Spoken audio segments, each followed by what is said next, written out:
नमस्कार दोस्तों, स्वागत है आपका हमारे यूट्यूब चैनल फिजिक्स एक्सीलेंस में। कंटिन्यू करते हैं हम बौद्ध धर्म को, चूँकि इससे पहले हमारी 3-4 टॉपिक हो चुका है, जैसे कि हड़प्पा सभ्यता के बाद वैदिक सभ्यता, बौद्धिक सभ्यता के बाद हमारी बात हुई थी जैन धर्म के बाद हम आज बात करेंगे बौद्ध धर्म के बारे में। मैं चलिए आपकी स्लाइड को शुरू करता हूँ। आपकी स्लाइड में जो मेंशन करके रखा है बौद्ध धर्म के बारे में, बौद्ध धर्म के जो संस्थापक हैं उनको बोला जाता है महात्मा बुद्ध हैं, और इनको जो उपनाम दिया गया है उनको एशिया का लाइट बोला गया है, मतलब लाइट ऑफ एशिया बोला गया है, मतलब एशिया की ज्योतिष पुंज इनको बोला गया है। दूसरा जो इसमें मेंशन करके रखा है कि जन्म एवं प्रारंभिक जीवन, और जन्म एवं प्रारंभिक जीवन, तो मैं इसे 2 भागों में डिवाइड करता हूँ। जन्म इनका क्या हुआ था, इनका जन्म 563 ईसा पूर्व में 563 ईसा पूर्व में कपिलवस्तु के लुम्बिनी में हुआ था, इनका जन्म हुआ, तो जन्म हो गया। दूसरा इसमें लिखा प्रारंभिक जीवन। प्रारंभिक जीवन की अगर मैं बात करूँ तो इनके पिताजी का नाम क्या था इनके पिताजी का नाम सिद्धोधन था। शुद्धोधन इनके पिताजी का नाम था, और वो क्या थे, साक्यगण के मुखिया थे। इसके अतिरिक्त इनकी जो माता का नाम था, इनकी माता का नाम माया देवी था, जिन्होंने इनको जन्म देने के बाद 7 दिन में इनकी मृत्यु हो गई थी। इनका जो लालन पालन किया था, इनकी माता इनकी सौतेली माता बोले या इनकी मौसी बोले, तो उन्होंने इनका लालन पालन किया था। उनका नाम क्या है, उनका नाम प्रजापति गौतमी थी, जो इनकी मौसी भी थी। और मैं बात करूं गौतम बुद्ध की जो बाल्यावस्था में इनका नाम था, तो बाल्यावस्था में इनका नाम सिद्धार्थ था। और इनकी विवाह की अगर मैं बात करूं तो इनका विवाह हुआ था 16 वर्ष में इनका विवाह हो गया था यशोधरा से। और इनके पुत्र का नाम क्या था, राहुल था। ठीक, आप ये भी देख सकते हो कि इससे पहले महात्मा महावीर के बारे में मैंने बात की थी, सिद्ध वही चीज़ें हैं, महात्मा महावीर के बारे में बात की थी। तो उनकी पत्नी का नाम क्या था, यशोधरा था। उनकी पुत्री का क्या नाम था, अनुज प्रियदर्शनी था।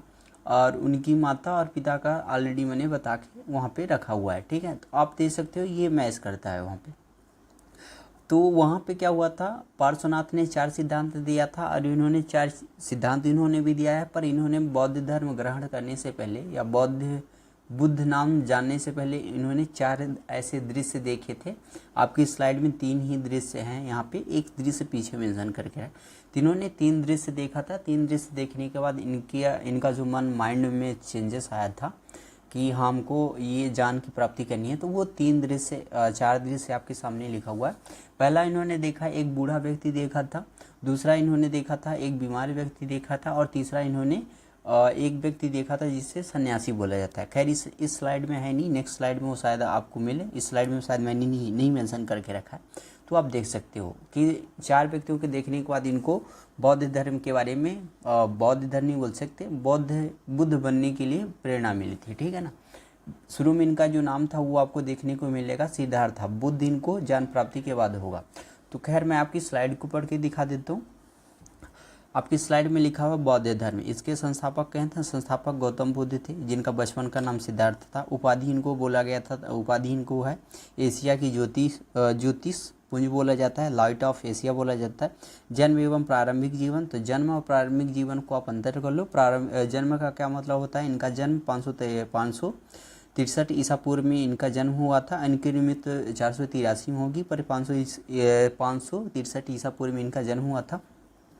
और जन्म इनका कहाँ से हुआ था, लुम्बिनी कपिलवस्तु में हुआ था। इनके पिता का नाम क्या लिखा हुआ है, शुद्धोधन था, जो साक्यगण के मुखिया हुए थे। हाँ, इनकी माता का नाम माया देवी था, जो जन्म के 7वें दिन इनकी मृत्यु हो गई थी। इनके जन्म के 7वें दिन इनकी मृत्यु हो गई थी। पालन पोषण की मैं बात करूँ तो प्रजापति गौतमी ने इनका पालन पोषण की थी, जो इनकी माता सौतेली माता भी थी और इनकी मौसी भी थी। बाल्यावस्था की मैं बात करूं तो इनका सिद्धार्थ नाम है। ज्ञान प्राप्ति के बाद इनका नाम बौद्ध हो गया था, बुद्ध हो गया था। जैसे महावीर को ज्ञान प्राप्ति के बाद जिन बोला गया था, आहर्त बोला गया था और निर्ग्रंथ बोला गया था। ठीक है, ऐसा ही इनका भी नाम बुद्ध हो गया था। इनको जो ज्ञान की प्राप्ति हुई थी पीपल के वृक्ष के नीचे हुई थी, और उनको जो ज्ञान की प्राप्ति हुई थी वो साल वृक्ष के नीचे हुई थी। उनको जिस नदी के बीच में मतलब ज्ञान की प्राप्ति हुई थी उसका ऋजुपालिका नदी नाम था। इनका एक दूसरा नदी, खैर वहाँ पे आएंगे तो बात करेंगे। इसके बाद इनकी विवाह जो था यशोधरा से हुई था, और उनका विवाह कहाँ से, यशोदा से हुई थी। इनके पुत्र का नाम क्या है, राहुल। उनके पुत्र का क्या नाम था, उनके पुत्र का नाम अनुजा प्रियदर्शनी था। तो ये चीज़ें आप मैच कर सकते हो। और दूसरी चीज़ है, 4 दृश्य हैं वहाँ पे, 4 दृश्य इसमें हुए हैं। एक बूढ़ा व्यक्ति देखते हैं, एक बीमार व्यक्ति देखते हैं, एक सब देखते हैं, एक सन्यासी देखते हैं, ठीक है ना। तो ये इनके वहाँ पे अगर आप देखोगे तो उन्होंने क्या बोलते हैं, उन्होंने शायद महावीर ने नहीं दिए थे। महावीर ने लास्ट में एक 5 जो आर्य सत्य बोले थे, 4 आर्य सत्य जो बोले थे, एक और उसमें इंक्लूड करके रखा था ब्रह्मचर्य। तो उसमें आपको देखने को मिलेगा कि ब्रह्मचर्य तो लास्ट में इंक्लूड थे, पर शुरू के 3 उसमें इंक्लूड थे अस्तेय, अपरिग्रह और अहिंसा और सत्य और ब्रह्मचर्य।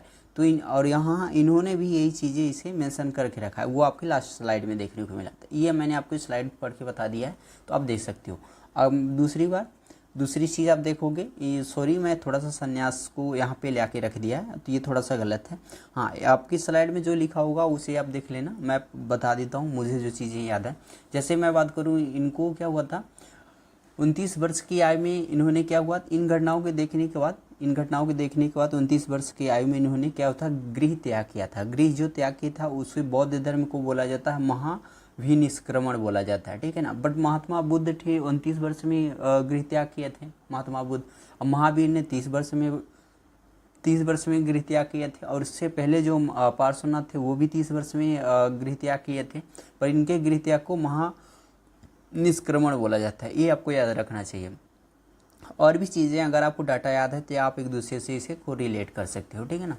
तो ये गृह त्याग के मामले में थे। और इसके बाद आपकी स्लाइड में जो मेंशन होगा वो शिक्षा एवं साधना होगा। मैं आपकी स्लाइड बाद में पढ़ के दिखाता हूँ। शिक्षा एवं साधना आपको अलग करना है, शिक्षा अलग करना है, साधना अलग करना है। शिक्षा के अगर आप देखोगे इनको 3 लोगों ने शिक्षा दे के रखी है। जैसे मैं अगर रिकॉल सही कर पा रहा हूँ तो इनके जो शिक्षा दी थी 3 लोगों ने दी थी। तो पहले जो व्यक्ति थे उनका नाम है अलार कलाम जो थे, इन्होंने इनको एक शिक्षा दी थी। उस शिक्षा का नाम है शून्य सिद्धांत की जान दी थी। और शून्य सिद्धांत किससे रिलेटेड है, वो सांख्य दर्शन से आता है। और सांख्य दर्शन के जो प्रवर्तक हैं वो कपिल थे, ठीक है ना। और ये अलार कलाम ने इनको कहाँ पे शिक्षा दी थी, तो वैशाली में थी। दूसरे जो व्यक्ति हैं जान में, इसीलिए मैं बात करूँ शिक्षा और साधना में अंतर है। शिक्षा दूसरा देता है, साधना खुद करनी पड़ती है। तो इस शिक्षा में इनको ये दी थी। दूसरा अगर मैं बात करूँ, दूसरे जो व्यक्ति थी इनको शिक्षा दी थी योग की थी। योग और योगासन का जो शिक्षा दी थी वो आपको मतलब इनको महात्मा बुद्ध को किसने दिया था, रुद्रक रामपूत ने दिया था। रुद्रक रामपूत ऐसा उनको वो ने दी थी, रुद्रक रामपूत ने इनको योग की शिक्षा दी थी। और ये कहाँ पे दी थी, उन्होंने वैशाली में दी थी, ठीक है। ये 2 लोग थोड़े से इंपॉर्टेंट हो जाते हैं। शिक्षा के एक और भी ग्रह आता है, मतलब पैराग्राफ होता है। उनको 5 ऐसे साधु थे जो उनको शिक्षा के बारे में जानकारी थी। तो 5 साधक कौन थे, एक थे कौंडिन्य, दूसरे थे बप्पा और तीसरे थे भादिया, और चौथे हैं महानामा, और एक हैं उनका नाम मुझे याद नहीं आ रहा है, बट मैं आपकी स्लाइड में जो लिखा होगा मैं उसे देखता हूँ। शायद आपकी स्लाइड में थोड़ा सा वो मिसप्रिंट हो गया है, बट ये उनका नाम है असांगी करके उनका नाम है। उन्होंने इनको शिक्षा दे के रखा है, ठीक है ना। तो इसलिए मैं यहाँ तक हो गया आपकी शिक्षा के बाद आता है आपका साधना। साधना में 2 चीज़ें होती है, साधना खुद करनी पड़ती। तो साधना की मैं बात करूँ तो महात्मा बुद्ध को 6 वर्ष की कठिन तपस्या के बाद इनको क्या होती, 6 वर्ष की कठिन तपस्या के बाद इनको ज्ञान की प्राप्ति होती है। अब यहाँ पे आप थोड़ा सा उनसे महावीर से मैच करिएगा। 6 वर्ष की कठिन तपस्या के बाद उनको 12 वर्ष की कठिन तपस्या के बाद इनको 6 वर्ष की कठिन तपस्या के बाद इनको निरंजन नदी के पास, निरंजन नदी के बाद जिसका नाम है फल्गुनी नदी, निरंजन नदी के पास या निरंजन नदी के तट पर पीपल वृक्ष के पास इनको ज्ञान की प्राप्ति हुई थी। उनको क्या हुआ था, उनको ऋजुपालिका नदी के तट पर इनको ज्ञान की प्राप्ति हुई थी, ठीक है ना। अच्छा, यहाँ पे जो लिखा हुआ है तो यहाँ पे ये है कि जिस स्थान पे इनको ज्ञान की प्राप्ति हुई थी उस स्थान को बाद में इनको बोध गया बोल दिया गया था। और इनकी जो उम्र हो चुकी थी उस टाइम पे वो 35 वर्ष आयु इनकी हो चुकी थी। अच्छा, एक चीज़ और जाते हैं कि बौद्ध धर्म में एक बड़ा इम्पोर्टेंट शब्द आता है बैसाखी पूर्णिमा। तो बैसाखी पूर्णिमा के दिन इनको ज्ञान की प्राप्ति हुई। तो ये थोड़े से आपको इम्पोर्टेंट शब्द हो जाएंगे, तो आप देख लोगे, मैं आपको थोड़ा सा और डिटेल में बता दूंगा। खैर, मैं आपकी स्लाइड्स पढ़ने से पहले नेक्स्ट चीज़ में चलता हूँ। उपदेश आपको टॉपिक मिलेगा, उपदेश में अंतर है। उपदेश क्या हुआ था, उपदेश में अंतर, प्रथम उपदेश इन्होंने कहाँ पे दिया था, प्रथम उपदेश इन्होंने सारनाथ में दिया था। और सारनाथ का दूसरा जो नाम है वो ऋषिपत्तनम है, और सारनाथ का दूसरा नाम ऋषिपत्तनम है। और इसे बौद्ध धर्म में क्या बोला जाता है, बौद्ध धर्म को उसको धर्म चक्र प्रवर्तन बोला जाता है। तीन चीज़ें इंपॉर्टेंट है, महानिष्क्रमण, धर्म चक्र प्रवर्तन, बोधिसत्व। ये बेसिकली मुझे क्या लगता है बौद्ध धर्म में आपको ये नाम याद होने चाहिए। तो क्या हुआ था, प्रथम उपदेश कहाँ पे दिए थे उन्होंने, सारनाथ में दिए थे। और सारनाथ का जो नाम मिलता है वो ऋषिपत्तनम मिलता है। और ऋषिपत्तनम अगर उसका नाम मिलता है, और ये जहाँ जिस स्थान पे इन्होंने पहली बार क्या होते मतलब सारनाथ में उन्होंने जो उपदेश दिया था, उसी उपदेश को धर्म चक्र प्रवर्तन बोलता है। और यहाँ इन्होंने जिस स्थान पे इनको बौद्ध धर्म या मतलब ज्ञान की प्राप्ति हुई थी उसे बोला जाता है तो बोध गया, वह स्थान बोध गया था। तो आप देख सकते हो। हाँ, उपदेश देने के लिए जो इन्होंने भाषा यूज़ की थी वो पाली भाषा यूज़ की थी। पर उससे पहले महावीर ने जो बौद्ध धर्म के मतलब महावीर ने जो जैन धर्म के लिए भाषा का यूज़ किया था, प्राकृत भाषा थी जो अर्धमगधी थी यहाँ पे जनसाधारण के। उन्होंने उनके टाइम पे उदयीन वगैरह जो थे, चंद्रगुप्त मौर्य थे, और कुछ ऐसे राजा थे जैसे चंदेल राजा थे, उनको संरक्षण दे के रखे थे। संरक्षण का मतलब ये था प्रोटेक्ट किए थे और उसका अनुयायी बने थे जैन धर्म के। बट अगर मैं बात करूँ यहाँ पे बौद्ध धर्म को किसने पालन किया या प्रोटेक्ट किया या उसका अनुयायी कौन था, तो यहाँ पे शासक मिलेंगे बिम्बिसार मिलेंगे, प्रसन्नजित मिलेंगे, उदयीन मिलेंगे। और एक और चीज़ इम्पोर्टेंट हो जाती है कि इन्होंने सबसे ज़्यादा उपदेश किस स्थान में दिया है और किस किस जिलों किस किस गण, संघ या जनपद में दिया है। ठीक है ना। गण की बात इसलिए मैं कह रहा हूँ कि किनके जो पिता थे सिद्धोधन, वो शाक्य गण से संबंधित थे। जन की इसलिए मैं बात कर रहा हूँ कि ये जो आगे दिखेगा, कौशल हो गया, वैशाली हो गया, कौशाम्बी हो गया, ये जनपद हैं। महाजनपद बनने में इनको टाइम लगेगा, इसलिए मैंने जनपद यूज करके रखा है। तो जो मैं बात कर रहा था क्षेत्र में, तो इन्होंने 3-4 क्षेत्र में ज़्यादा क्या बोलते हैं उपदेश दे के रखा है। इसमें पहला है कौशल, दूसरा है वैशाली होगा, तीसरा कौशाम्बी होगा। ठीक है ना। और ये मैं बात करूँ सर्वाधिक जो उपदेश इन्होंने दिया है, तो सर्वाधिक कौशल में दिया है। कौशल में दिया है, पर कौशल का एक राजधानी है, कौशल की राजधानी श्रीवस्ती में दिया है, वहाँ पे दिया है। ठीक है ना। तो आपको देखने को मिलेगा। मैं इससे पहले आपकी स्लाइड पढ़ के दिखाऊँ, आप देख लो एक बार, मैं मेंशन करके देता हूँ। सन्यासी, ये थोड़ा सा मिसप्रिंट हो गया है। सबसे पहली चीज़ है इसमें, मैं आपकी स्लाइड पढ़ के दिखा देता हूँ। सन्यासी क्या होता है, ये 4 ऐसे दृश्य थे जिसे देख के उन्होंने सन्यास ग्रहण की थी। और सन्यास ग्रहण करने की जो उम्र थी उनकी उस टाइम पे 29 वर्ष थी। और जो सन्यास ग्रहण किए थे वो महानिष्क्रमण थे, और जिसे बोला जाता है गृहत्याग। खैर मैं स्लाइड पढ़ के दिखाता हूँ, जो मुझे समझाना था मैंने उसे आपको समझा दिया है। स्लाइड में लिखा है शिक्षा एवं साधना। शिक्षा में क्या लिखा है, वैशाली में अलार कलाम नामक व्यक्ति ने इनको शून्य का ज्ञान दिया था। और शून्य का ज्ञान कहाँ से इन्होंने लिया था, इन्होंने सांख्य दर्शन लिए थे। और सांख्य दर्शन के जो प्रवर्तक थे वो कपिल थे। दूसरा है राजगिरी में इनको जो शिक्षा दिया गया था, योग का ज्ञान दिया था। और किसने दिया था, रुद्रक राम पुत्र ने दिया था। ठीक है। उर्वेल में क्या हुआ था, 5 साधक जो थे वो आपको दिए थे। कौंडिन्य हो गया, बप्पा हो गया, भादिया हो गया, महनामा हो गया, और एक है असांगी जो थे उन्होंने दिया था। 6 वर्ष की कठिन तपस्या के बाद इनको निरंजन नदी या फल्गन नदी के तट पर 35 वर्ष की उम्र में इनको ज्ञान की प्राप्ति हुई थी। और जहाँ जिस स्थान में इनको ज्ञान की प्राप्ति हुई थी बोला जाता था बोध गया। ठीक है। और जो उस टाइम मतलब जो तिथि थी, हिंदू तिथि बोलते हैं, वो बैसाखी पूर्णिमा थी। ठीक है ना। जो इन्होंने उपदेश दे के रखा है, तो आप देखो उपदेश में मैंने मेंशन करके रखा है। प्रथम उपदेश कहाँ पे दिए थे, सारनाथ में थे, जिसका नाम ऋषिपत्तनम है। और इसी को बोला जाता था धर्म चक्र प्रवर्तन। भाषा इनकी पाली थी, जो जनसाधारण की भाषा थी। शायद इसी ने इसकी वजह से इनको प्रमोट भी किया गया है, जनता तक पहुँचे हैं। दूसरा सर्वाधिक क्षेत्र में बात करूँ किस क्षेत्र में दिए हैं, तो कौशल, वैशाली, कौशाम्बी में दिए हैं। सर्वाधिक उपदेश इन्होंने श्रीवस्ती या कौशल की राजधानी में दिए हैं। प्रमुख इनके अनुयायी थे, प्रमुख अनुयायी शासक थे बिम्बिसार, प्रसन्नजित, उदयीन थी। ये चीज़ें आपकी स्लाइड में देखने को मिलेगा। मैं उसी चीज़ को थोड़ी सी कंटिन्यू करता हूँ, उसी चीज़ को कंटिन्यू करूँगा। बौद्ध की मृत्यु को क्या बोला जाता है, बौद्ध की मृत्यु को बौद्ध धर्म में बोला जाता है महापरिनिर्वाण। और एक और शब्द मिलता है जो मतलब इच्छा की मृत्यु हो जाए उसे निर्वाण बोला जाता है। निर्वाण, महापरिनिर्वाण, निर्वाण में अंतर है। तो इच्छा की अगर मृत्यु हुई है तो निर्वाण बोला जाता है। खैर मैं आपकी स्लाइड में आता हूँ या आपकी स्लाइड में आता हूँ। तो इसमें क्या लिखा है, बुद्ध का जो मृत्यु होती है 563 में इनकी जन्म होती है और 563 में इनका जन्म होता है, 483 में इनकी मृत्यु होती है।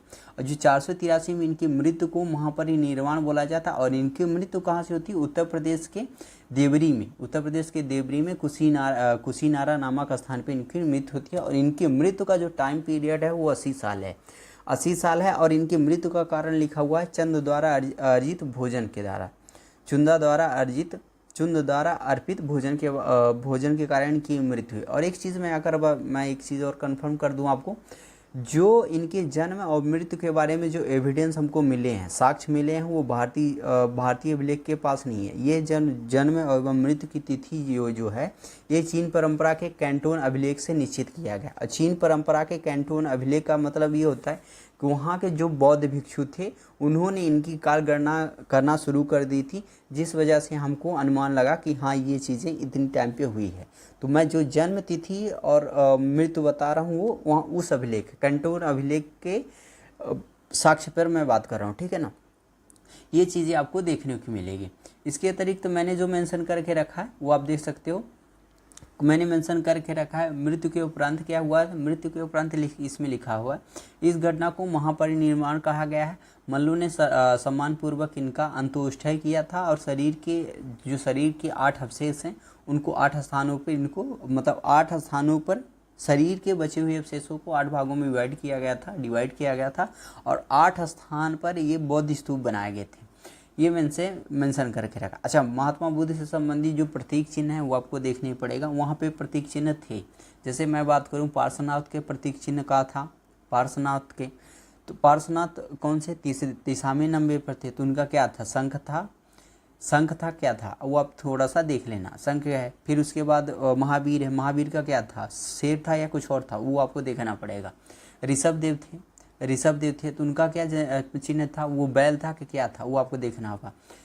तो थोड़े से ऐसे भी यहाँ पे भी हैं प्रतीक चिन्ह जो बौद्ध धर्म से संबंधित है, जैसे घटना और प्रतीक आपके देखने को मिलेगा आपकी स्लाइड में। घटना एवं प्रतीक, जन्म को किस चिन्ह के द्वारा रिप्रेजेंट किया जाता है, कमल एवं सांड के द्वारा इनके जन्म को रिप्रेजेंट करता है। मैं बात करूँ उनको क्या बोलते हैं, जैन धर्म की मैं बात करूँ तो जैन धर्म क्या होता था, उनका क्या नाम है, फर्स्ट जो संस्थापक थे ऋषभ देव थे, तो उनका प्रतीक चिन्ह साड़ी था। कमल किनका था वो आपको देखना था। अरशनेमी का क्या था, कमल था या नील कमल था, वो आप देखना पड़ेगा आपको।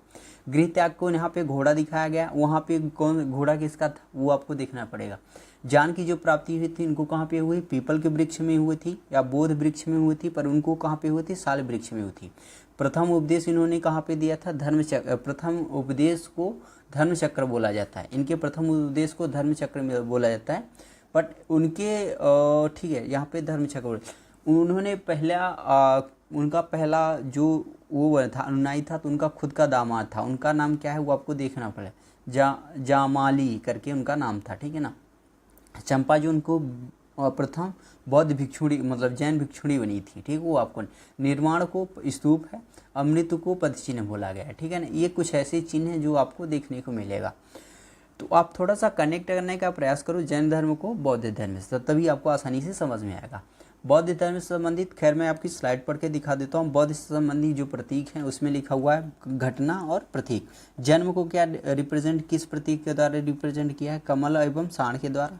गृह त्याग को घोड़े के द्वारा, ज्ञान को पीपल वृक्ष के द्वारा, प्रथम उद्देश्य को धर्मचक्र बोला गया, निर्वाण जो है उसे निर्वाण या उनकी मृत्यु को स्तूप के द्वारा रिप्रेजेंट किए हुए, क्योंकि उनकी मृत्यु के बाद उनके बचे हुए अवशेषों को 8 स्थान पर रखा गया था, 8वें स्थान पर स्तूप बनाया गया था। और ये स्तूप हैं, जैसे सांची में एक स्तूप है उसकी मैं बात करूंगा। मृत्यु को पद चिन्ह के द्वारा, ठीक है। बुद्ध का महापरिनिर्वाण, ठीक है ना, महापरिनिर्वाण से इनका 483 ईस्वी में इनकी मृत्यु हुई थी, जिसे बुद्ध में क्या बोला जाता है, महापरिनिर्वाण बोला जाता है, ठीक है ना। गुरु पूर्णिमा होती है, ये आपको देखने को। मृत्यु के उपरांत इसमें मैंने मेंशन करके रखा है, इस घटना को महापरिनिर्वाण कहा गया है। मल्लों ने सम्मानपूर्वक अंत्येष्टि की थी और शरीर के अवशेषों को 8 भागों में बांटा गया है और उन पर 8 स्तूप निर्मित हुए हैं। बुद्ध के जन्म और मृत्यु की तिथि चीन परंपरा के कैंटोन अभिलेख से निश्चित है, इसीलिए मैंने बोला था ये चीज़ें मैंने आपको ऑलरेडी पहले ही बता दिया था। मैं बात करूं आपकी नेक्स्ट स्लाइड में जो मेंशन करके रखा है वो आप थोड़ा सा देख लो। उसमें मैंने मेंशन करके रखा है एक चीज़ है बौद्ध ग्रंथ के जो स्तूप हैं, ठीक है ना। बौद्ध स्तूप नहीं बोल सकते, बौद्ध ग्रंथ है। बौद्ध ग्रंथ से पहले आपको याद रखना चाहिए, खैर मैं बौद्ध ग्रंथ की बात करता हूँ। बौद्ध ग्रंथ में बौद्ध ग्रंथ 3 हैं। कौन से हैं? विनय पिटक, सूत्र पिटक और अभिधम पिटक। मैं बात करता हूँ विनय पिटक, सूत्र पिटक और अभिधम पिटक। ये बेसिकली किस लिए लिखे गए हैं और किस लिए लिखे गए हैं और इनमें क्या इंक्लूड है। जैसे मैं बात करूं बौद्ध धर्म के जो प्रमुख ग्रंथ हैं, तो इनकी जो ग्रंथ हैं वो 3 हैं। 3 तो हैं, पर उनकी भाषा कौन सी? उनकी भाषा पाली भाषा है, ठीक है ना। पाली भाषा है। पाली भाषा क्या होती थी? वो जनसाधारण की भाषा होती थी। तो मैं बात करता हूँ सबसे पहले इनकी विनय पिटक की। विनय पिटक में क्या लिखा हुआ है? विनय पिटक में भिक्षु और भिक्षुणियों के लिए जो अनुशासन होते थे, नियम कानून होते थे, वो कहाँ पे लिखा हुआ है? विनय पिटक में मिलेगा। तो मुझे बौद्ध धर्म के बारे में जो जानकारी मिलती है आगे आपको मिलेगा सम्यक दर्शन, सम्यक वो, और 4 आर्य सत्य मिलेंगे, अस्तेय अपरिहार अहिंसा। ये जो मिलेंगे नियम विनय विनियम मिलेंगे, वो आपको कहाँ पे मिलेंगे? विनय पिटका में। नियम विनियम जो मिलेगा वो विनय पिटका में मिलेगा। तो खैर वो आपकी आखिरी स्लाइड में मिलता है। खैर मैं आपको यहाँ पे अगर दिखाऊँ तो सही कहाँ पे लिखा हुआ है? यहाँ पे होगा, सॉरी निर्वाण। यहाँ पे ये जो मिला है अष्टमार्गिक हो गए, 4 आर्य सत्य हो गए, बौद्ध पूर्णिमा हो गए, 4 आर्य सत्य जो हो गए, अष्टमार्गिक हो गए, और यहाँ पे एक और चीज़ें हैं ईनान। ये खैर ये चीज़ें आपको कहाँ मिलेगी? 4 ये जो है ये आपको विनय पिटक में मिलेंगे। इसीलिए मैं बात कर रहा हूँ, आप देखना विनय पिटक मिलेगा। तो नियम विनियम कहाँ पे मिलेगा? विनय पिटक में मिलेगा। सूत्र पिटक में क्या मिलता है? सूत्र पिटक में बेसिकली जो महात्मा बुद्ध ने जान दिया था या उपदेश ही दिया था, उन्हीं उपदेशों का संकलन किस में किया गया? सूत्र पिटक में किया गया। उसमें मैं बात करूं कितने हैं, तो वो कुल मिला के 3-4 है, कुल हैं 12 ऐसे मतलब सूत्र मतलब दीर्घ निकाय हैं जिनमें बुद्ध के उपदेशों को निखट किया गया। तो खैर आपकी स्लाइड में देखने को मिला बुद्ध के उपदेशों या उपदेश या संवाद के रूप में उनको इंक्लूड किया गया। जैसे आपको देखने को मिलेगा इसमें है पंच निकाय हैं, 5 निकाय इसमें लिखा गया। दीर्घ निकाय के बाद संयुक्त निकाय, फिर आगुंतर निकाय, खुद्दक निकाय और एक मजीस्म निकाय। तो इसमें जो लिखा हुआ है 5 निकाय हैं। तो जैसे खुद्दक निकाय में इसमें क्या है कि इसमें बुद्ध धर्म के पूर्व जन्म की जो कहानियाँ मिलती हैं हमको, जातक कहानियाँ जो मिलती हैं हमको खुद्दक निकाय से मिलता है। अगुंतर निकाय, संयुक्त निकाय, दीर्घ निकाय या दीघ निकाय जो है, और मजीस्म जो निकाय है इसमें आपको देखने को मिलेगा। मैं बात करूँ धम्मपद में क्या होता है? अभी एक चीज़ याद रखना, 13 जो निकाय हैं उनमें मैं बस सिर्फ इतने निकायों की बात कर रहा हूँ। तो जैसे एक चीज़ है खुद्दक निकाय से, तो खुद्दक निकाय में हमको जातक कथा के बारे में जो जानकारी मिलती है हमको कहाँ मिलती है? खुद्दक निकाय से मिलती है। धर्मपाद में क्या लिखा है? धम्मपाद में क्या होता है? नैतिक उपदेश हमको मिलते हैं, ठीक है ना। थेर गाथा में हमको क्या मिलता है? बौद्ध भिक्षुओं की गीत मिलती हैं। और थेरी गाथा में हमको क्या मिलता है? भिक्षुणियों मतलब जो महिलाएं थी उनकी गीत को मिलता है। तो ये थोड़े से ऐसे हैं, आप बेसिकली ऐसा समझ लो, ये ऐसी बुक हैं, इन बुकों के अंदर जो जान मिला है वो यहाँ से मिला है। जैसे मैं बात करूँ दीर्घ निकाय और मजहिज्म हो गया, संयुक्त निकाय और अगुंतर निकाय में, खुद्दक निकाय में, तो ये पूछा जा सकता है खुद्दक निकाय में क्या मिला है, और फिर खुद्दक निकाय के बाद थेर गाथा में क्या मिला है, धम्मपद में क्या मिला है। तो ये आप थोड़े से पूछ सकते हैं आपसे। तो आप देख लो, मैं थोड़ी सी आपकी स्लाइड को पढ़ के दिखा देता हूँ। क्या लिखा हुआ है? त्रिपिटक के लक्ष्य बौद्ध ग्रंथ में त्रिपिटक है, 3 पिटक हैं, विनय पिटक, सूत्र पिटक और एक है अभिधम पिटक। तो अभिधम पिटक में और कुछ नहीं है, उसमें सिद्धांत और अनुशासन के बारे में लिखा हुआ है। तो खैर वो नेक्स्ट स्लाइड में वो आप देख सकते हो, मैं इसी को पढ़ के दिखाता हूँ। जो त्रिपिटक थे उनकी भाषा क्या होती थी? पाली होती थी। थेरवाद संप्रदाय का सबसे पुराना संग्रह है, मतलब इसका जो संकलन किया हुआ थेरवाद संप्रदाय किया है। जैसे थेरवाद संप्रदाय ने करके रखा है, तो इसमें लिखा हुआ है पहली बार लिपिबंद श्रीलंका में की गई थी 1st शताब्दी ईसा पूर्व में। राजा बतगामनी के द्वारा इसका क्या किया गया था? त्रिपिटक का संकलन किया गया था, ठीक है। ये आपको देखने को है। विनय पिटक में क्या लिखा हुआ है? भिक्षु और भिक्षुणियों के लिए अनुशासन के नियम इसमें संकलित हैं। दूसरा, संघ के नियम तोड़ने पर प्रायश्चित का सिद्धांत इसमें दिया हुआ है। और दूसरा जो लिखा है सूत्र पिटक है, सूत्र पिटक में लिखा है बुद्ध के उपदेश या संवाद के रूप में, जो संवाद के रूप में बुद्ध के उपदेश है उनको इन 5 निकायों में इंक्लूड करके रखा है। जैसे दीघ निकाय और मजहिज्म निकाय, संयुक्त निकाय, अगुंतर निकाय, फिर इसमें लिखा है खुद्दक निकाय। 5 निकाय आपको देखने को मिला, 1 2 3 4 1 5 खुद्दक निकाय। तो जो हमको जातक कथाएं या बुद्ध के पूर्व जन्म की जो जानकारी मिलती है हमको कहाँ मिलती है, खुद्दक निकाय में। पर इनको जो लिखने वाला व्यक्ति है वो क्या था, थेरवाद संप्रदाय का था, ठीक है ना। इस थेरवाद संप्रदाय क्या होता है, हीनयान महायान में 2 भागों में जैसे विभाजित होता है बौद्ध धर्म, उसी से संबंधित है, ठीक है ना। तो इसमें जातक कथाएं क्या होती है, जन्म की कथाएं इसमें शामिल है, ठीक है। धम्मपाद में क्या है, नैतिक उपदेश मिले हैं। थेर गाथा में भिक्षुओं के गीत लिखे हैं और थेरी गाथा में भिक्षुओं का गीत लिखा है, ये आपको देखने को मिलेगा। मैं आता हूँ आपके नेक्स्ट स्लाइड में। नेक्स्ट स्लाइड में मैं अभिधम्म पिटक को छोड़ दिया था। अभिधम्म पिटक में बस वही लिखा है, सूत्र पिटक के सिद्धांतों का व्यवस्थित अनुशीलन किस में मिलता है, अनुशीलन और प्रश्नोत्तर व सारांश आपको किस में मिलेगा, अभिधम्म पिटक में। आप अभिधम्म पिटक को ऐसे समझ लो जैसे हिंदू धर्म या मतलब हिंदू धर्म में बोल सकते हैं, हिंदू ही बोलो, मतलब बोल नहीं सकते, पर जैसे ब्राह्मणों के लिए उपनिषद इम्पोर्टेंट था ना वाद विवाद के लिए, ऐसे ही बौद्ध धर्म में क्या होता था, अभिधम्म पिटक होता था जिसमें वाद विवाद प्रश्नोत्तर इंक्लूड किया गया था, ठीक है ना।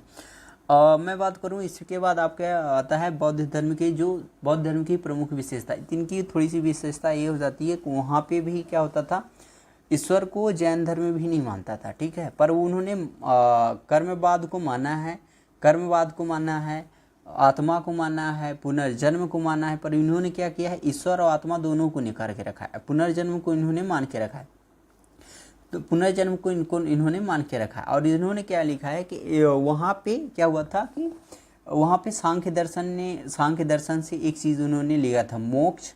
सांख्य दर्शन से लिया था मोक्ष, आत्मा और मुक्ति। मोक्ष, आत्मा और मुक्ति के लिए उन्होंने कहाँ से लिया था, सांख्य दर्शन से लिया था। पर इन्होंने क्या लिखा है, विश्व क्या है, दुखमय है, यह सिद्धांत इन्होंने कहाँ से लिया है, उपनिषद से लिया था। बौद्ध धर्म मतलब हिंदू धर्म में क्या बोलते हैं, मतलब ब्राह्मण के ग्रंथों से लेके रखा है, ठीक है ना।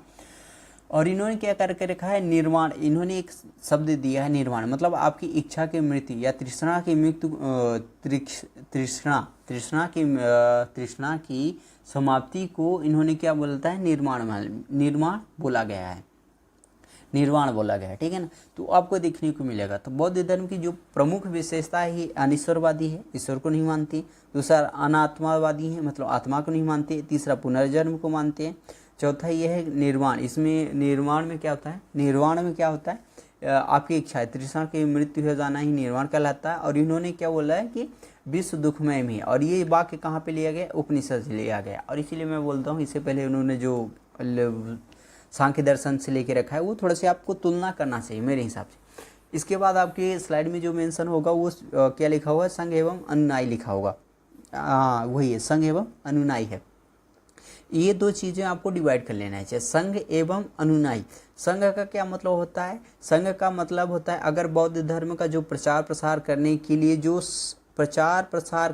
लिए जो सन्यासी बनते हैं या भिक्षु बनते हैं, उसे मतलब मैं ये बोल रहा हूँ कि जो व्यक्ति बौद्ध धर्म का प्रचार प्रसार करता है उसे हम भिक्षु बोलते हैं। या बौद्ध धर्म के प्रचार प्रसार के लिए जो सन्यासी बनता है उसे बोला जाता है भिक्षु या सन्यासी, या आपको मिलेगा सन्यासी बोला जाता है, ठीक है ना। दूसरे वो व्यक्ति होते हैं जो गृहस्थ जीवन में धर्म का पालन करते हैं, उसे बोला जाता है उपासक। तो बौद्ध धर्म को संघ का 2 भाग है और अनुनायी और संघ में 2 अंतर है, ठीक है ना। तो अनुनायी कौन हो सकता है, अनुनायी वही व्यक्ति हो सकता है जिसकी उम्र 15 वर्ष से अधिक हो। और जो व्यक्ति बौद्ध धर्म में इंक्लूड होता था या जुड़ता था उसके लिए एक शब्द यूज किया जाता था, उपसंपदा उसके लिए यूज किया जाता था, ठीक है ना। तो आपकी स्लाइड में क्या दिखा देता हूँ, तो आपको थोड़ा सा मैं इसे और एक ज़्यादा एक्सप्लेन कर देता हूँ। संघ एवं अनुनायी दोनों को आपको अलग रखना है। संघ में सिर्फ वही व्यक्ति इंक्लूड हो सकता था जिसकी उम्र 15 वर्ष होती थी, और संघ में जो व्यक्ति इंक्लूड होता था उसके लिए एक शब्द यूज किया जाता उपसंपदा, ठीक है ना। ये आपका संघ हो गया। अनुनायी का मतलब होता था जो व्यक्ति बौद्ध धर्म में सन्यासी बनेगा, मतलब जो वह व्यक्ति जो धर्म का प्रचार प्रसार करेगा और सन्यासी बनता है उसे बोला जाता है भिक्षु या सन्यासी बोला जाता है। वह व्यक्ति जो बौद्ध धर्म का घर में रह के बौद्ध धर्म का पालन पोषण करता है, धर्म का पालन करता है गृहस्थ आश्रम में, उसे बोला जाता है उपासक बोला जाता है, ठीक है। तो वो चीज़ें थोड़ी सी आपको इम्पोर्टेंट हो जाती है। मैं बात करूँ त्रिरत्न, इसमें लिखा हो, त्रिरत्न में होगा बौद्ध हो गया, धम्म होगा और संघ होते हैं। ये बौद्ध धर्म के जो 3 रत्न हैं। तो वो इसमें इंक्लूड है, बौद्ध धर्म एवं सब। खैर मैं आपकी स्लाइड को पढ़ के दिखा देता हूँ। अभिधम्म पिटक में क्या लिखा, सूत्र पिटक के सिद्धांतों का व्यवस्थित एवं अनुशीलन प्रश्नोत्तर व सारांश इसमें इंक्लूड है, ठीक है ना। प्रश्नोत्तर एवं सारांश इसलिए मैंने बोला कि इसको आप इंक्लूड कर सकते हो उपनिषद से।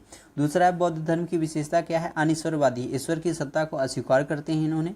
अनात्मावादी है, अनात्मावाद है, मतलब ये है कि आत्मा का अस्तित्व नहीं मानता है। पुनर्जन्म की मान्यता मानते हैं। निर्वाण क्या होता है, तृष्णा या इच्छा के क्षीण हो जाने की अवस्था को निर्वाण वाला बोलते हैं। विश्व दुखमय है का सिद्धांत उपनिषद से लिया है, पर उन्होंने भी कुछ लिया है, सांख्य दर्शन से लिया के रखा है। असंग एवं अनुनायी दोनों को अलग रखना है आपको। संघ में वही व्यक्ति, मतलब मैं पढ़ के दिखाता हूँ। भिक्षु क्या होता है, सन्यासी होता है, धर्म का प्रचारक। जो धर्म का प्रचार करने के लिए सन्यासी बनता है उसे भिक्षु बोला जाता है। जो गृहस्थ आश्रम में रह के बौद्ध धर्म का पालन करता है उसे उपासक बोलते हैं। और संघ में प्रवेश करने की जो न्यूनतम उम्र थी 15 वर्ष थी, और प्रवेश प्रक्रिया को उपसंपदा बोले जाते हैं। त्रिरत्न का सिद्धांत इन्होंने देके रखा है।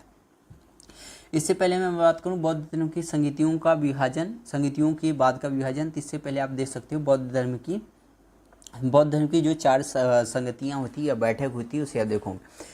पहली जो बौद्ध धर्म का जो विभाजन हुआ था वो चौथी बौद्ध संगीति के टाइम पे होता। तो मैं आपकी पहली चीज़ मैं बता दूं, बौद्ध धर्म की 4 बैठक हुई थी या 4 संगीति हुई थी। तो 4 संगीति की मैं बात करूं, पहली संगीति 483 ईस्वी पूर्व में हुआ, तो दूसरी 383 ईस्वी पूर्व में होगा, और तीसरी होगी 250 ईसा पूर्व में, और चौथी मतलब आखिरी जो होगी 98 ईसा पूर्व में। तो मैं बात करूं पहली जो आपकी बौद्ध संगीति होगी 483 ईस्वी में होगी, दूसरी होगी 383 में, तीसरी होगी 250 ईस्वी में, और तीसरी होगी 98 ईसा पूर्व में।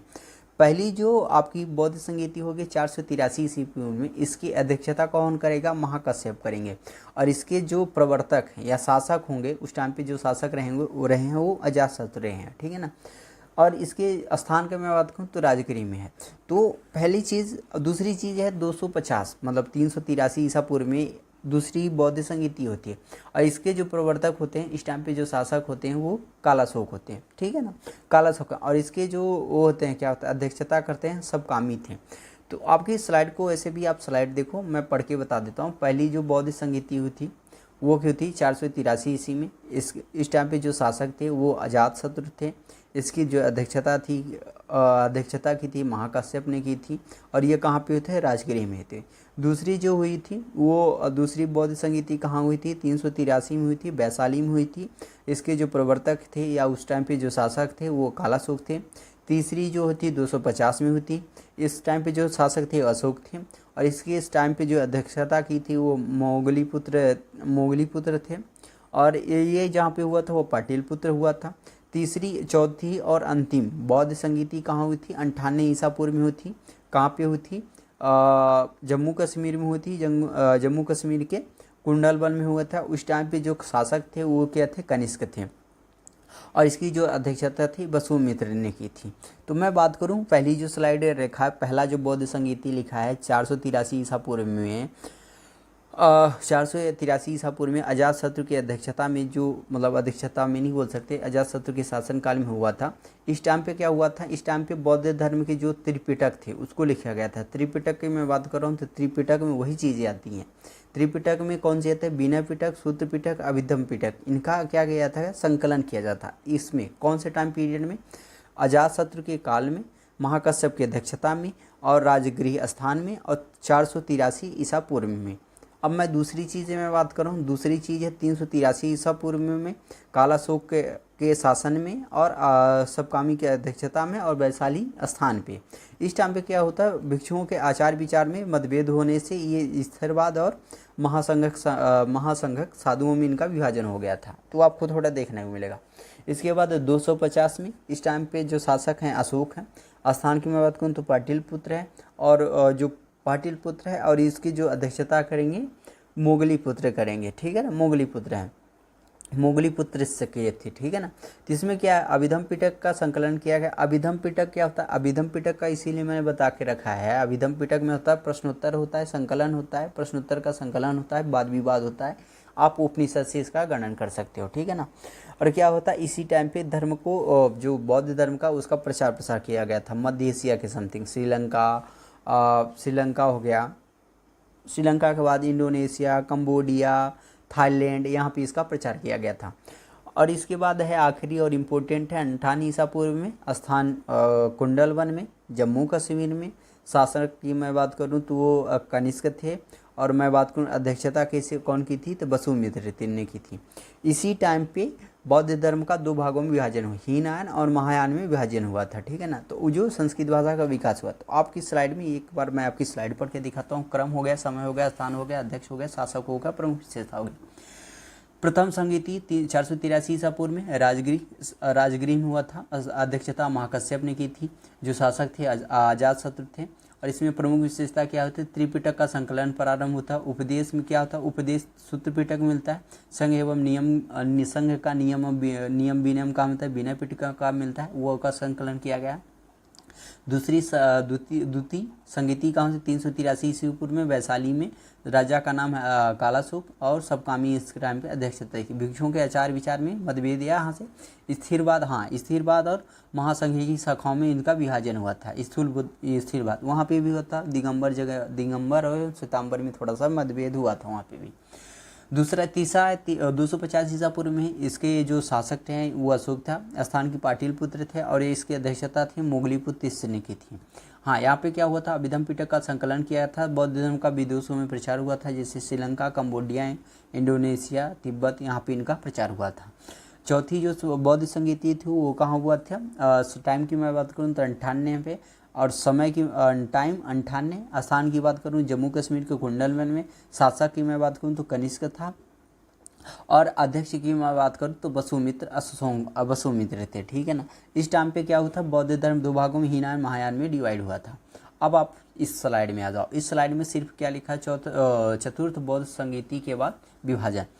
मैं इसे पढ़ के नहीं बता सकता, बट खैर मैं इसे पढ़ के ही दिखा देता हूँ। और क्या लिखा हुआ है वही चीज़ें हैं, बहुत ज़्यादा इसमें है नहीं। पृष्ठभूमि में क्या लिखा है, चतुर्थ बौद्ध संगीति कुषाण होना चाहिए, यहाँ पे थोड़ा सा मिस्टेक कर दिए हैं। कुषाण शासक कनिष्क के काल में क्या हुआ था, कनिष्क के काल में कुंडलवन कश्मीर में अध्यक्षता वसुमित्र ने की थी। यहाँ पे इनका विभाजन हुआ था। इसके बाद बौद्ध धर्म दो भागों या दो संप्रदायों में विभाजित हुआ था। पहला संप्रदाय था हीनयान, दूसरा संप्रदाय था महायान। हीनयान की मैं बात करूँ तो हीनयान का मतलब होता है छोटा वाहन। इसका आदर्श, हाँ ये थोड़े से इंपॉर्टेंट हो जाए कि इसका आदर्श था अहर्त। वहाँ पे भी मिलता है आपको, वहाँ पे भी अहर्त आपको मिलता है, ठीक है ना। विजेता, जिन माने विजेता, वहाँ पे भी अहर्त मिलता है आपको महावीर के उसमें, और यहाँ भी मिलता है। तो अहर्त का क्या मतलब है, वह व्यक्ति जो स्वयं की साधना से निर्वाण प्राप्ति के लिए प्रयास करता है। वह व्यक्ति जो स्वयं की साधना से निर्वाण प्राप्ति के लिए प्रयास करता है उसे बोला जाता है अहर्त। इसके क्या होते हैं, हीनयान के प्रमुख उद्देश्य यही थी। और हीनयान के बाद क्या हुआ था, हीनयान के महायान में खैर आएंगे। उसके बाद क्या है, ध्यान, व्यक्ति की आत्मा शुद्ध एवं व्यक्तिगत मोक्ष के लिए प्रयास किया जाता। तो जो यहाँ पे ध्यान किया जाता तो उसका उद्देश्य होता था व्यक्ति की आत्मा शुद्ध रहे और व्यक्तिगत मोक्ष की प्राप्ति करे। भाषा की मैं बात करूँ तो यहाँ पे पाली भाषा यूज़ की गई थी, महायान में संस्कृत भाषा की यूज़ की गई थी। प्रसार क्षेत्र की बात करूं तो हीनयान का प्रसार 2-3 स्थान पे हुआ था, Sri Lanka, Myanmar, Thailand, Cambodia, Laos. तो ये आपको थोड़े का मिलेगा। तो हीनयान और महायान में आपको अंतर करना पड़ेगा।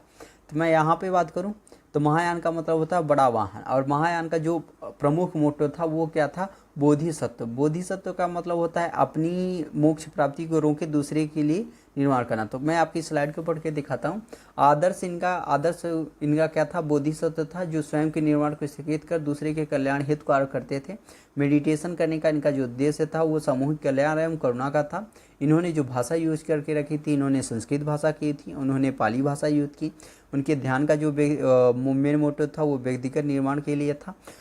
उनका जो आदर्श था वो अर्थ था, मतलब व्यक्तिगत प्रयास के द्वारा मोक्ष की प्राप्ति का प्रयास करना।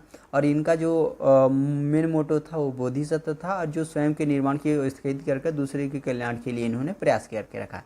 इनके प्रसार की क्षेत्र की मैं बात करूं और उसके प्रसार क्षेत्र की बात करूं तो इसका प्रसार क्षेत्र कहाँ था, Sri Lanka, Myanmar, Thailand, Cambodia, Laos था। और इनके प्रसार की मैं बात करूँ तो चीन मिलेगा, जापान मिलेगा, तिब्बत मिलेगा, कोरिया मिलेगा और मंगोलिया मिलेगा। तो ऊपर के जो कंट्री हैं जापान इसमें इंक्लूड रखा है, चीन, जापान, कंबोडिया, मंगोलिया और तिब्बत, यहाँ पे इनका प्रचार प्रसार हुआ था। तो आप देख सकते हो। अन्य महत्वपूर्ण इसमें क्या लिखा हुआ है, धार्मिक जुलूस। सबसे पहले बौद्ध धर्म में प्रारंभ, हाँ, धार्मिक जुलूस का जो सबसे पहली प्रारंभिक एविडेंस मिलता है तो वो कहाँ पे हुआ था, बौद्ध धर्म में हुआ था।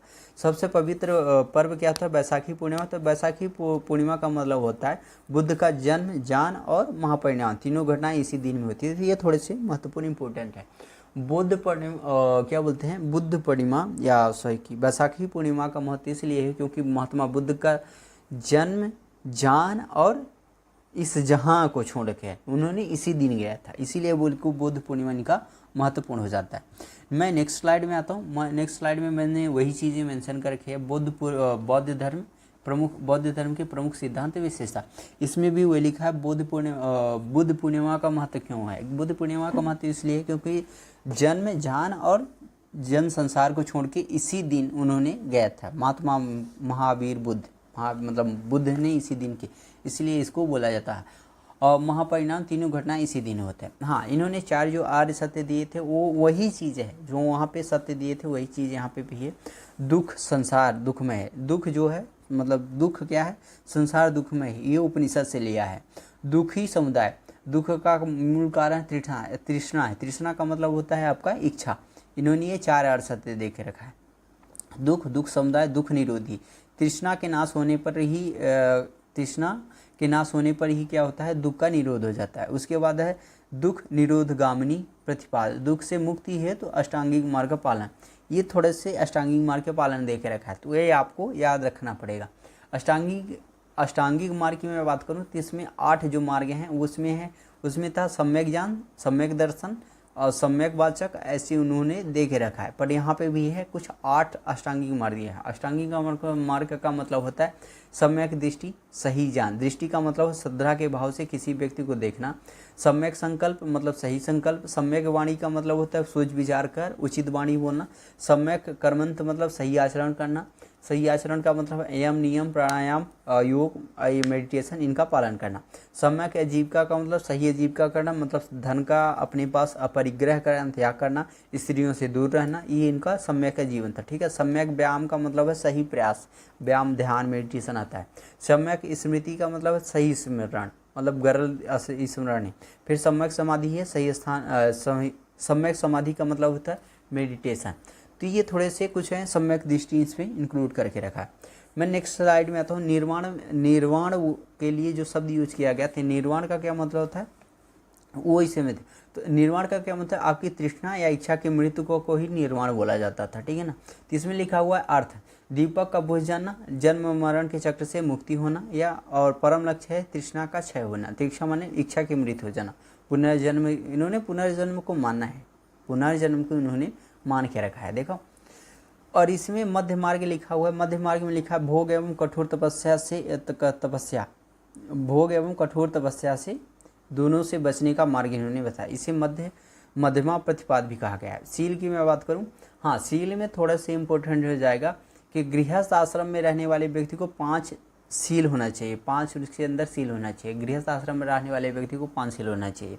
अस्ति, अहिंसा, अपरिग्रह और एक चीज़ है मद निषेध। ये 5 चीज़ उनमें नहीं होना चाहिए। और महावीर ने 5 दी थी।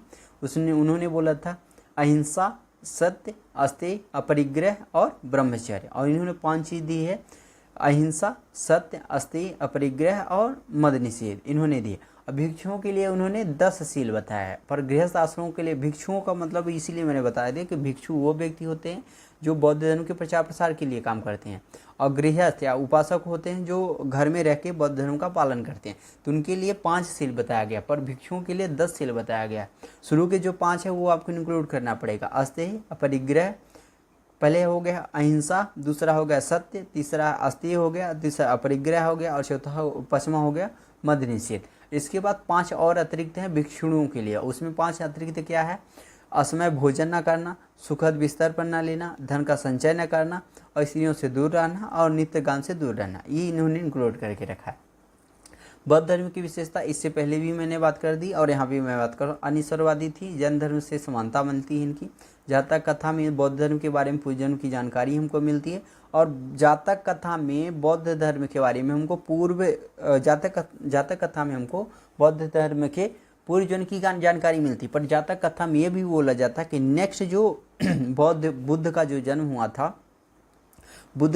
हुआ था वो किस रूप में हुआ था, वो शाक्य मुनियों के रूप में महात्मा बुद्ध का जन्म जो होगा, महात्मा बुद्ध का जो जन्म हुआ था वो शाक्य मुनि के रूप में हुआ था। अब नेक्स्ट जो महात्मा बुद्ध का जन्म होगा वो किस में होगा, मैत्रेय रूप में होगा। तो मैत्रेय के रूप में उनका नेक्स्ट जन्म होगा। तो ये थोड़ी सी कुछ ऐसी चीज़ें हैं जो आपकी स्लाइड में मैंने मेंशन कर रखा है। निर्वाण का अर्थ होता है दीपक का बुझ जाना, जन्म मरण चक्र से मुक्ति होना। तो इसीलिए मैं बोलता हूँ आप अपनी स्लाइड को थोड़ा सा देख लो, आपको समझ में आ जाएगा इसमें कौन सी चीज़ें नहीं समझ में आप हमको बोल देना, मैं आपको आसानी से समझा दूंगा। तो एक चीज़ बौद्ध धर्म के बारे में संस्थापक, जन्म मरण, तो इसीलिए मैं थोड़ा सा और एक्सप्लेन कर देता हूँ, आप स्लाइड देखते रहना। बौद्ध धर्म के संस्थापक बुद्ध थे। इनको एशिया का ज्योतिष बोला जाता है, एशिया की लाइट बोली जाती है।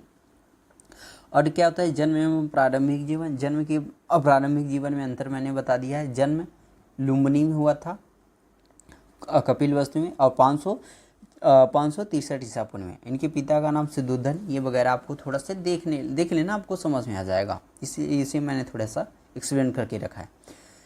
मिलते हैं तब तक हम किसी और भी अच्छे से वीडियो के साथ, तब तक जो नेक्स्ट जो धर्म होगा उस पर हम बात करेंगे। तब तक के लिए धन्यवाद।